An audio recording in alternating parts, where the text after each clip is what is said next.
pestato sabato scorso in Corso del Popolo, i residenti denunciano: qui siamo in balia dei Barbanera dell'Est Europa. Gondoliere aggredito da un turista per aver ripreso la moglie salita senza permesso sulla sua gondola, solidarietà da parte di tutta la categoria con il pluricampione Giampaolo D'Este. Cerimonia di giuramento questa mattina a Palazzo Chigi nella Sala dei Galeoni anche per i due nuovi sottosegretari veneziani Andrea Martella all'editoria e Pierpaolo Baretta all'economia. Entro un anno i 3 edifici popolari di via Monte Prabello a Favaro Veneto torneranno come nuovi, lo annuncia il presidente di Ater Raffaele Speranzon. Apprensione e angoscia in queste ore per il sommozzatore 68enne da ieri disperso nelle acque di Chioggia, sospese da oggi invece le ricerche del 45enne di Spinea scomparso a Sappada da mercoledì. Urne aperte per 3 giorni per i quasi 3.000 dipendenti di Cafarsetti chiamati a promuovere o bocciare il nuovo contratto decentrato arrivato dopo 2 anni di trattative. 500.000 di persone all'Air Show di Jesolo per seguire le peripezie delle frecce tricolori, bandiera dell'aeronautica e delle forze armate, emozioni per tutti i presenti. Buonasera, ben ritrovati in diretta con l'edizione veneziana dei telegiornali di Antenna 3. Partiamo da Mestre. Mestre come il Bronx, dunque, paura sabato pomeriggio alle 16 in Corso del Popolo, incrocio con via Genova, quando un 19enne è stato pestato da 2 senza fissa dimora. Com'è si vive qua? Si ha paura? Male. Perché male? Si vive male perché non possiamo neanche muoverci. Alle 5 di sera bisogna chiudersi in casa. Corso del Popolo a Mestre come il Bronx, dove la gente vive con la paura. Soltanto sabato scorso l'ultima aggressione alle 4 del pomeriggio, quando un 19enne è stato picchiato violentemente da un mendicante e dalla sua compagna soltanto perché si era permesso di riprendere il primo in quanto sorpreso a utilizzare il marciapiede come bagno pubblico. Ed è proprio qui lungo la pista ciclabile di via Genova, intersezione con la centrale Corso del Popolo, che un 19enne nelle ore scorse è stato addirittura picchiato da 2 violentissimi aggressori, 2 senza tetto, e la paura in zona è tanta, dice uno dei residenti che per timore di ripercussioni non vuole essere inquadrato in viso. La paura qui è nei confronti dell'esercito dei cosiddetti Barbanera. Ma fanno quello che vogliono, via della mattina, là ce ne sono una ventina, là c'è bottiglie sporcano, fanno disastro. Là è davanti al supermercato. Davanti al supermercato. Chi sono questi che sostano qui senza fare nulla? I romeni, quelli che vengono a carità domenica. La paura verso i rom in arrivo soprattutto dalla Transilvania, chiedono insistentemente l'obolo o si improvvisano parcheggiatori in modo molesto che sfocia in ira incontrollabile di fronte al legittimo no della controparte. Sabato scorso poteva andare infatti molto peggio al 19enne che dopo essersi visto catapultare addosso un sacchetto della spesa è stato preso a pugni in testa dal mendicante. Se l'è cavata, si fa per dire, con gli occhiali da vista rotti, ematomi in tutto il corpo, 4 giorni di prognosi e un occhio nero.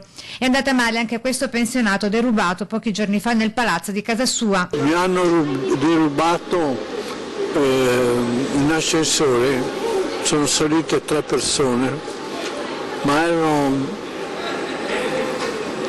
europei. A detta dei residenti, qui vivere e fare la spesa, soltanto passeggiare, è diventato addirittura pericoloso. Una volta era molto più sicura questa zona, vedi? Si sta meglio secondo me in periferia. Anche questi 2 bengalesi denunciano lo stato di degrado della zona, dove in pieno giorno si beve abbandonando bottiglie e lattine sulla strada. Non ne controlla bene anche tutti quanti fai casi nel mercato, di là andare a strada a bere, questo mai visto, quelli non è buono. È sporchi tutto, lasciato la bottiglia e è così. E si sono vissuti momenti di paura anche ieri in via Piave, perché la nottata è terminata con l'inseguimento rocambolesco e l'arresto di un ladro. Vediamo. È stato processato stamattina per direttissime il ladro 31enne nigeriano che ieri notte alle 2 in via Piave ha rubato 800 euro e un telefonino nuovo strappandolo di mano alla legittima proprietaria, una donna in compagnia del marito che prontamente si è messa all'inseguimento del malvivente, intercettato poco distante da una pattuglia della Volante in servizio di controllo del territorio. Gli agenti, infatti, messi al corrente di quanto accaduto, sono subito arrivati sul posto bloccando il malvivente a poche centinaia di metri. E un gondoliere invece è stato aggredito da un turista per aver ripreso la moglie salita senza permesso sulla sua gondola per scattarsi dei selfie. Solidarietà da parte di tutta la categoria, compreso il pluricampione delle regate Giampaolo Deste. Il mio collega sta bene, fortunatamente ha avuto una piccola escoriazione causata un po' da questo battibecco animato, però niente di grave, insomma. In una Venezia stracolma di turisti dove, nonostante le campagne di sensibilizzazione, continuano spesso a mancare le regole minime di buona educazione, dove tra visitatori e residenti oramai costantemente stipati tra Calli e Campielli possono amplificarsi anche piccoli gesti, succede persino questo. È bastato che un gondoliere riprendesse una turista sudamericana salita senza chiedere permesso a scattarsi delle foto in gondola per scatenare la reazione tutt'altro che accomodante del marito.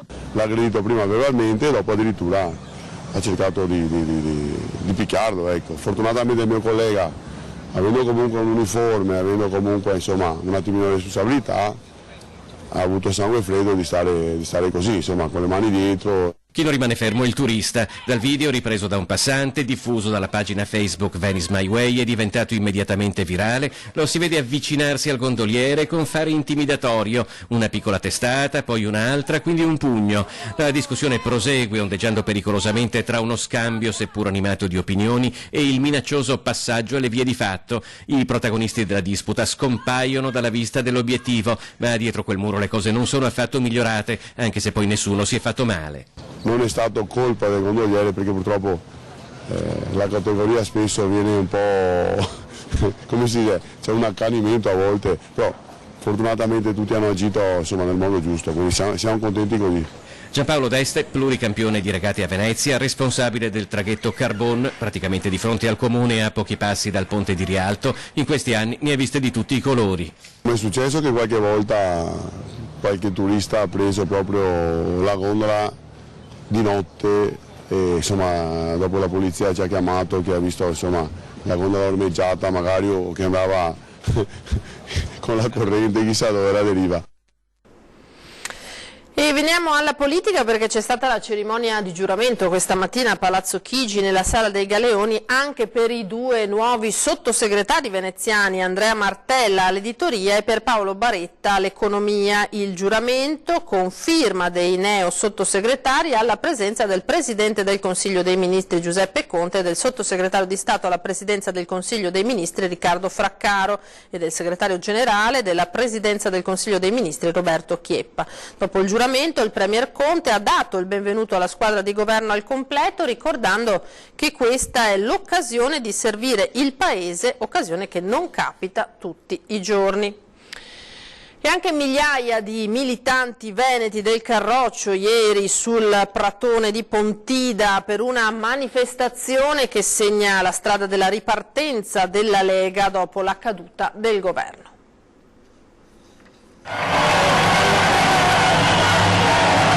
Ragazzi,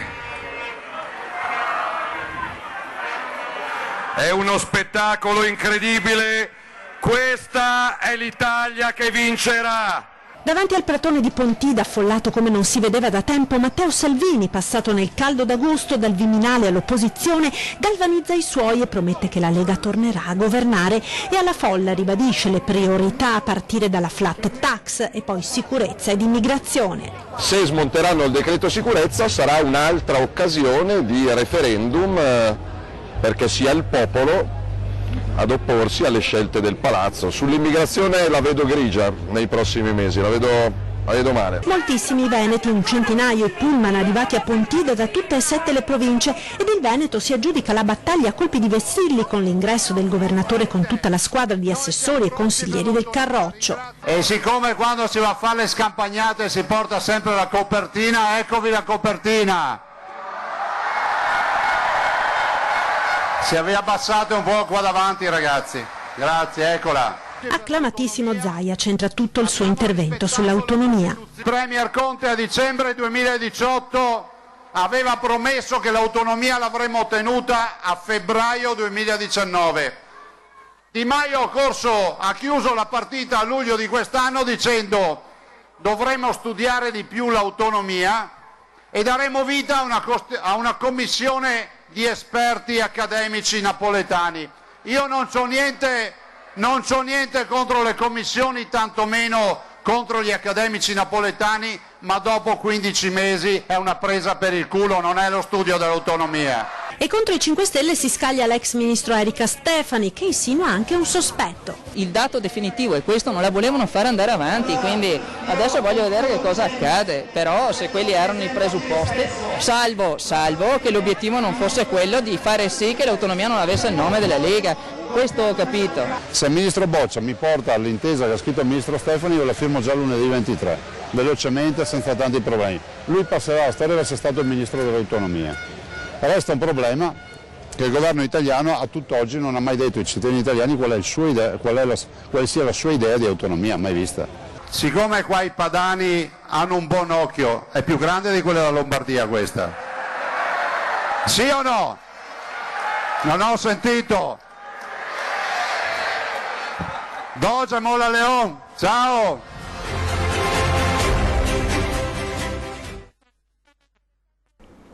E mentre a Pontida si teneva la tradizionale manifestazione del Carroccio, a Venezia la Confederazione Grande Nord, nata dai fuoriusciti della Lega, ha organizzato in campo San Giacomo d'Allorio la seconda edizione della festa dei popoli del Nord. Vedete le immagini, circa 200 i partecipanti che hanno ribadito l'idea di indipendenza del Nord. Buon Presidente e buon lavoro a voi.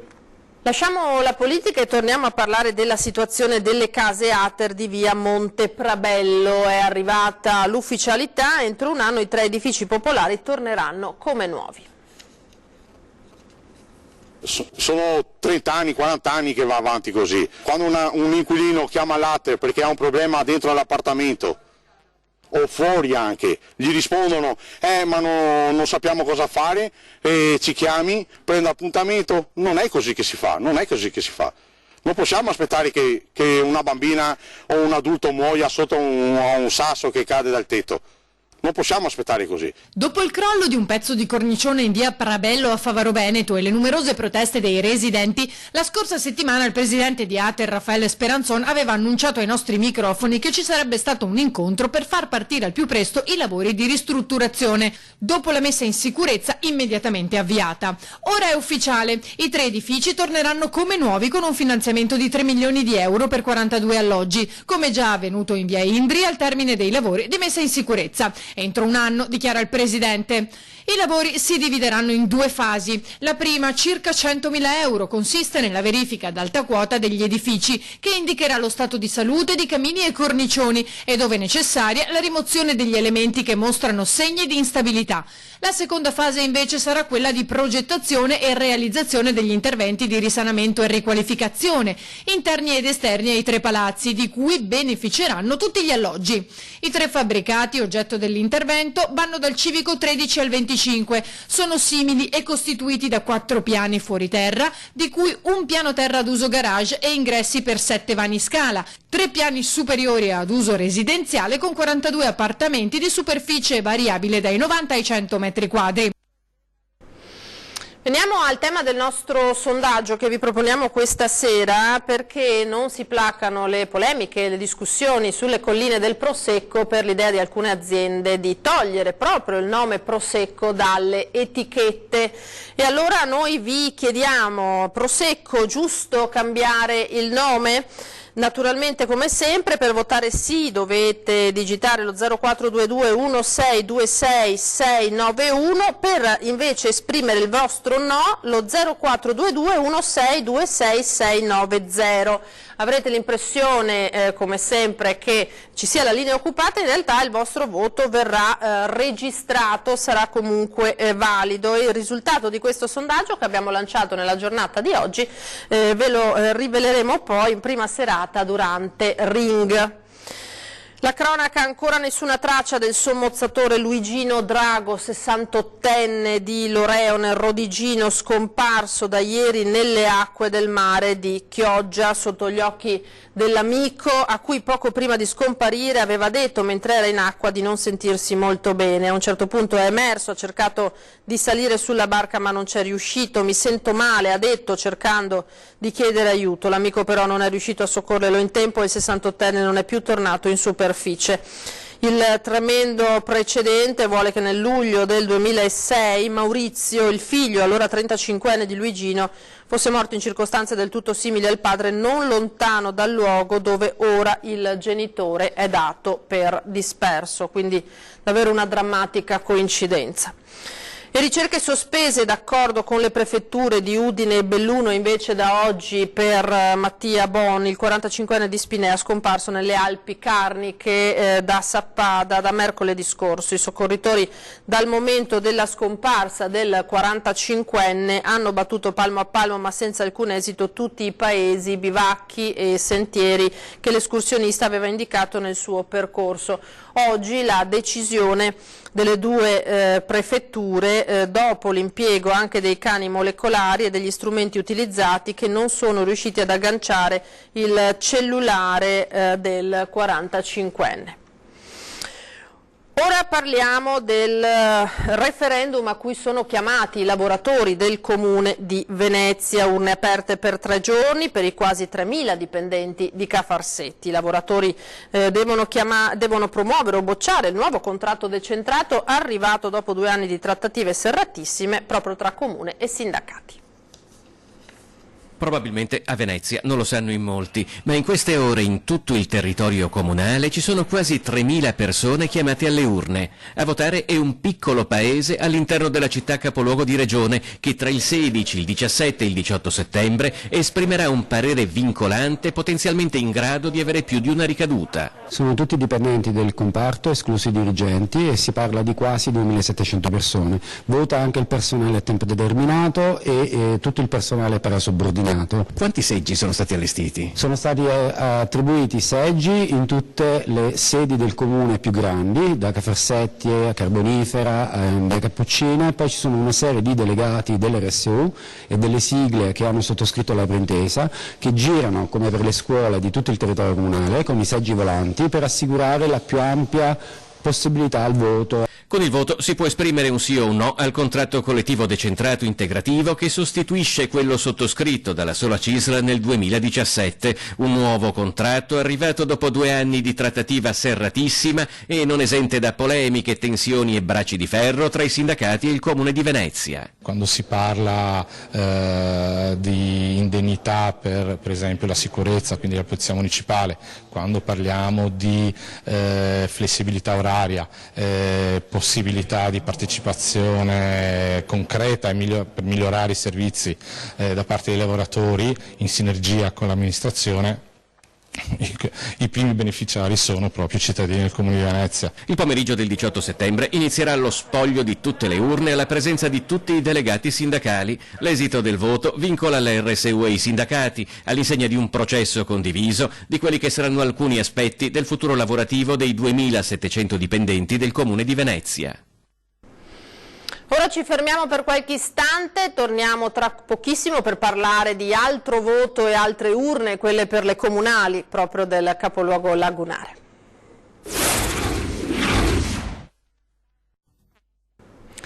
Eccoci di nuovo in diretta, edizione veneziana dei telegiornali di Antenna 3. Allora, come vi anticipavo, parliamo di elezioni. Mancano pochi mesi a quelle che decideranno chi sarà il nuovo sindaco di Venezia, il sindaco per i prossimi 5 anni naturalmente, ma al momento sul tavolo ci sono solo 2 candidature. La candidatura a sindaco del presidente della municipalità di Venezia, Murano e Burano, Giovanni Andrea Martini, ha di fatto iniziato la corsa alle amministrative di Venezia, in un quadro politico che appare però al momento ancora in evoluzione, sospeso tra questioni locali e sviluppi nazionali, tanto a destra quanto a sinistra.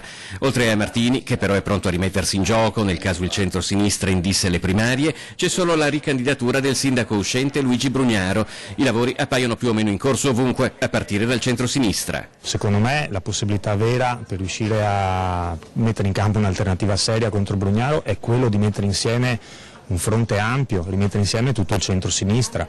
Per quello io oggi sono qui alla presentazione di Martini, perché sono interessato a tutto quello che si muove all'interno del centro-sinistra, convinto che solo, insomma lo voglio ripetere, solo un fronte ampio che metta insieme tutte le forze che negli anni e in questo periodo si riconoscono in un programma alternativo al sindaco possano in qualche modo sperare in una vittoria a Venezia. Un'unione che però al momento appare in via embrionale, eppure la voglia di partecipazione non manca. Da Martini si sono ritrovati esponenti della società civile che chiedono un confronto sul futuro della città, sui suoi problemi e sulle sue aspettative, a partire da una presenza turistica sempre più massiccia che oramai comprende anche Mestre e della quale ci si interroga sui benefici che porta alla comunità. Addirittura ci sono esempi di cinesi e altri che partono, non vengono neanche a Venezia, vanno intorno e col cestino, al sacco, vengono a Venezia, fanno colazione e se ne vanno. Cosa lasciano? I rifiuti.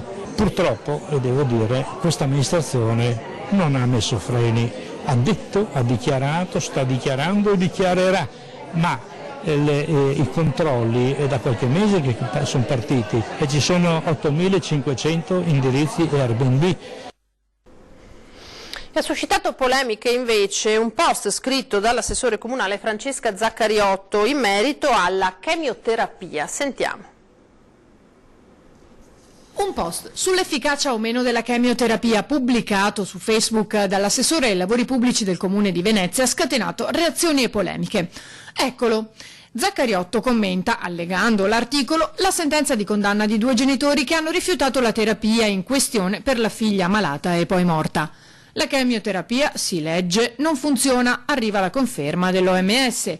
Zaccariotto si limita a scrivere vero o non la sua opinione personale, come sostengono in molti, cui lei risponde. Ma che è assolutamente errato, nel senso che il mio post dice vero o puntini puntini non vero, per aprire un dibattito rispetto a una serie di informazioni che possono essere date molte volte anche sbagliate su un tema di grande sensibilità qual è quello della chemioterapia, e credo che una persona che è coinvolta in un problema simile, di fronte a queste notizie ognuno può aggrapparsi, no? E quindi anche cadere in notizie che possono non essere vere.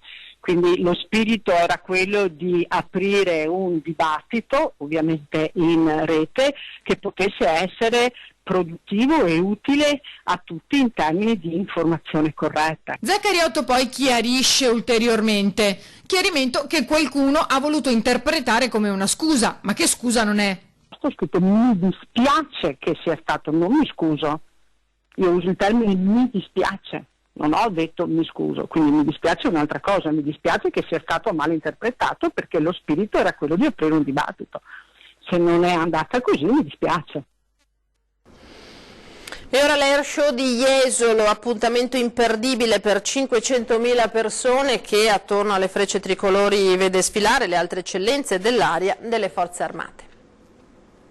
500.000 di persone, questo è il pubblico dell'Air Show di Jesolo, dove le frecce tricolori, bandiere dell'aeronautica e delle forze armate, hanno mosso in tutti i presenti le emozioni di sempre, quelle che hanno la stessa intensità ma non sono mai uguali a quelle dell'anno prima. Praticamente vicini di casa delle frecce tricolori, gli uomini e mezzi del quinto Rigel dell'aviazione dell'esercito hanno mostrato a tutti le loro capacità e le loro peculiarità, che sono quelle di sapersi muovere in simbiosi con le truppe di terra, o meglio ancora con le truppe anfibie del reggimento Lagunari Serenissima, con cui si è simulato il salvataggio di un pilota in ambiente ostile. Gli elicotteri di assalto, gli A-129 Mangusta e i grandi e moderni NH-90 hanno dato saggio delle loro capacità, assieme agli HH-139 dell'aeronautica e gli AV-139 della Guardia Costiera, in assetto Search and Rescue, ovvero salvataggio e ricerca, senza dimenticare il passaggio degli AMX che stanno festeggiando i 30 anni di lavoro in tutti i teatri operativi dell'aeronautica. Prima di salutarci vi ricordo l'appuntamento con 20:10 ospiti in studio. Saranno Massimiliano Barison, consigliere regionale di Veneti Uniti, e Nicolò Rocco, consigliere comunale del Partito Democratico di Treviso. Si parlerà naturalmente di politica, e di politica si parlerà anche questa sera in prima serata a Ring dalle 21:15 in studio con il nostro Ferdinando Avarino per parlare di politica e attualità, Nicola Finco, capogruppo della Lega in Regione, Jacopo Berti, consigliere regionale del Movimento 5 Stelle, Stefano Fracasso, capogruppo del Partito Democratico in Regione, e Massimiliano Barison, consigliere regionale di Veneti Uniti. Era tutto per questa sera, io vi ringrazio per essere stati con noi e come sempre vi lascio alle previsioni del tempo per domani. Una buona serata, arrivederci.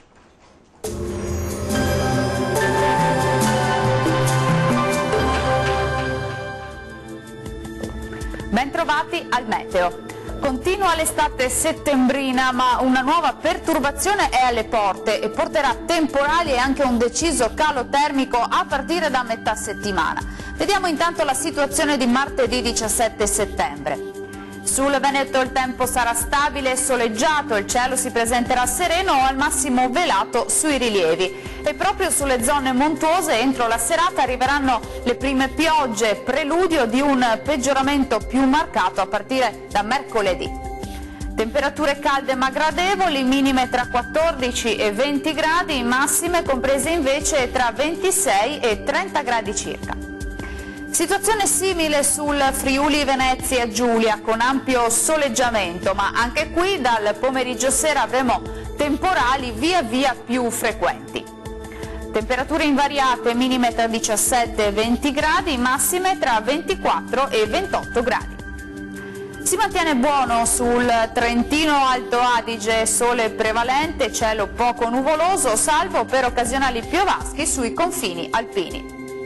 Temperature minime tra 15 e 16 gradi, massime oscillanti invece tra i 29 e i 30 gradi. Bene, dal meteo di Antenna 3 per ora è tutto. Arrivederci al prossimo aggiornamento.